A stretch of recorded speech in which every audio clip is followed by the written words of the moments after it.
నెల్లూరు జిల్లా సైదాపురం మండలం బాలికల సంరక్షణ ధ్యేయంగా వారికి అవసరమైన సంపూర్ణ ఆరోగ్యంపై అంగన్వాడీ ఆరోగ్య సిబ్బంది అవగాహన కలిగి ఉండాలని సిడిపిఓ సునంద అన్నారు. సైదాపురంలోని సమాఖ్య కార్యాలయం నందు అంగన్వాడీ ఆరోగ్య సిబ్బంది ఆశా వర్కర్లకు బుధవారం ఒక రోజు శిక్షణ కార్యక్రమం జరిగింది. సైదాపురంలోని సమాఖ్య కార్యాలయం నందు అంగన్వాడీ ఆరోగ్య సిబ్బంది ఆశా వర్కర్లకు బుధవారం ఒక రోజు శిక్షణ కార్యక్రమం జరిగింది. ఈ సందర్భంగా సిడిపిఓ సునంద మాట్లాడుతూ బాలికల కోసం కేంద్ర ప్రభుత్వం బేటీ బచావో బేటీ పడావో కార్యక్రమం నిర్వహిస్తుందని చెప్పారు.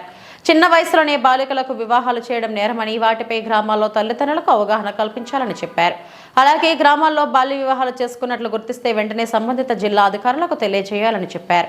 అనంతరం బాలికల సంరక్షణకు తీసుకోవాల్సిన జాగ్రత్తలపై హ్యాండ్బుక్ ను ఆవిష్కరించారు. ఈ కార్యక్రమంలో సమతా శ్రీనివాసులు, సాయినివాస్, జనార్దన్ రావు, అనురాధ, పురుషోత్తం, శివకుమార్ మరియు పోలీస్ సిబ్బంది, అంగన్వాడీ కార్యకర్తలు, ఆరోగ్య సిబ్బంది, ఆశా వర్కర్లు పాల్గొన్నారు.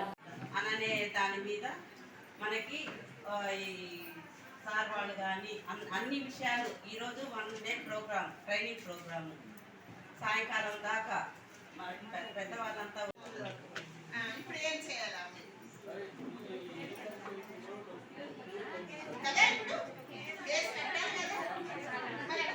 ఎంపీడీఓ గారు, ఏవో గారిని కూడా వేదిక మీద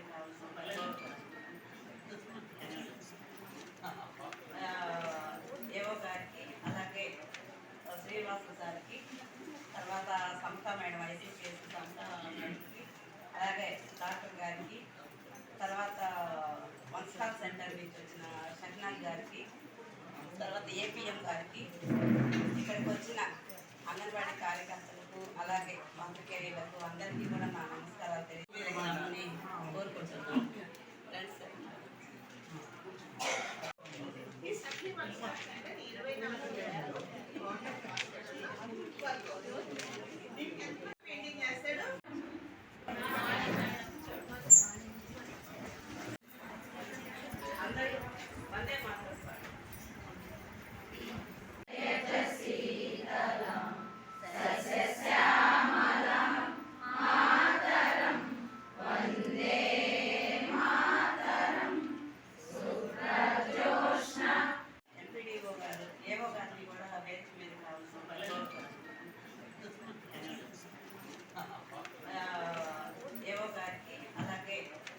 శ్రీనివాసు సార్కి, తర్వాత సమతా మేడం, ఐసీసీఎస్ సమతా మేడంకి, అలాగే డాక్టర్ గారికి, తర్వాత వన్ స్టాప్ సెంటర్ నుంచి వచ్చిన షహనాజ్ గారికి, తర్వాత ఏపీఎం గారికి, ఇక్కడికి వచ్చిన అంగన్వాడీ కార్యకర్తలకు, అలాగే మంత్రికేయులకు అందరికీ కూడా నా నమస్కారాలు తెలియజేస్తాను. అననే దాని మీద మనకి ఈ సార్ వాళ్ళు కానీ అన్ని విషయాలు ఈరోజు 1 డే ప్రోగ్రామ్, ట్రైనింగ్ ప్రోగ్రాము, సాయంకాలం దాకా పెద్దవాళ్ళంతా